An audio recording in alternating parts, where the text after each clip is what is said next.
السلام علیکم ورحمۃ اللہ تعالی وبرکاتہ۔ لک الحمد یا اللہ والصلاۃ والسلام علیک یا رسول اللہ۔ دشمنان اسلام مسلمانوں پر حاوی کیوں؟ آئیے اس کا جواب حدیث پاک کی روشنی میں ڈھونڈتے ہیں۔ چلیے حدیث پاک سنتے ہیں۔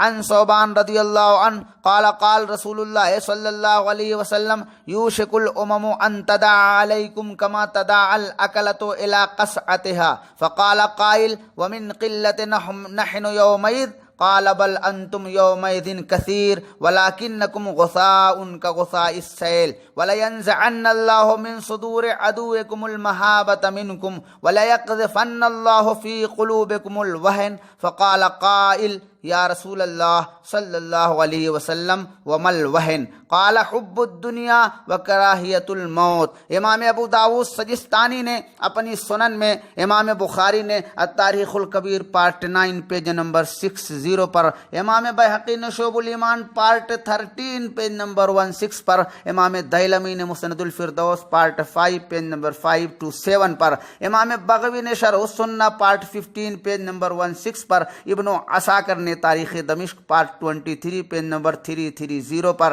امام سیوطی نے الفتح الکبیر پارٹ 3 پیج نمبر 409 پر، اور اس کے علاوہ خطیب تبریزی نے مشکات المصابیح وغیرہ میں اس حدیث پاک کو نقل فرمایا ہے۔ چلیے ترجمہ سنتے ہیں۔ صحابی رسول حضرت ثوبان رضی اللہ عنہ کا بیان ہے کہ رسول کریم صلی اللہ علیہ وسلم نے ارشاد فرمایا، ایک وقت ایسا آئے گا کہ دوسری قومیں مسلمانوں پر اس طرح ٹوٹ پڑیں گی جس طرح بھوکے دسترخوان پر ٹوٹ پڑتے ہیں۔ کسی نے پوچھا، یا رسول اللہ صلی اللہ علیہ وسلم، کیا اس وقت مسلمانوں کی تعداد کم ہوگی؟ حضور نے فرمایا، نہیں، بلکہ اس وقت مسلمان بہت ہوں گے، لیکن ان کی حیثیت کوڑے کرکٹ جیسی ہوگی۔ دشمنوں کے دلوں سے مسلمانوں کا رعب و دبدبہ نکل جائے گا اور مسلمانوں کے دلوں میں وہن داخل ہو جائے گا۔ کسی نے پوچھا، یا رسول اللہ صلی اللہ علیہ وسلم، یہ وہن کیا ہے؟ تو حضور نے فرمایا، دنیا کی محبت اور موت سے نفرت۔ کیا آج آپ نہیں دیکھتے مسلمانوں کا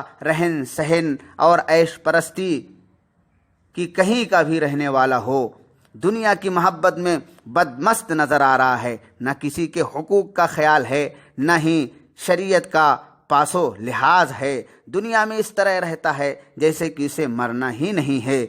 یہی وجہ ہے آج مسلمانوں کو ستایا جا رہا ہے، مارا اور کاٹا جا رہا ہے، ظلم و ستم ڈھایا جا رہا ہے، اور مسلمان لاچار اور بے بس نظر آ رہا ہے۔ ابھی وقت ہے مسلمانوں، دین اسلام کو مضبوطی سے تھام لو، نماز کی پابندی کرو، شریعت کے مطابق زندگی گزارو، اور آپس میں اتفاق و اتحاد پیدا کرو۔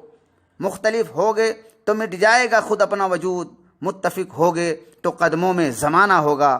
پلیز میرے چینل MG مصباحی کو سبسکرائب کریں، اور اگر حدیث اچھی لگا کرے تو آگے شیئر بھی کیا کریں۔ Thank you for watching and listening. السلام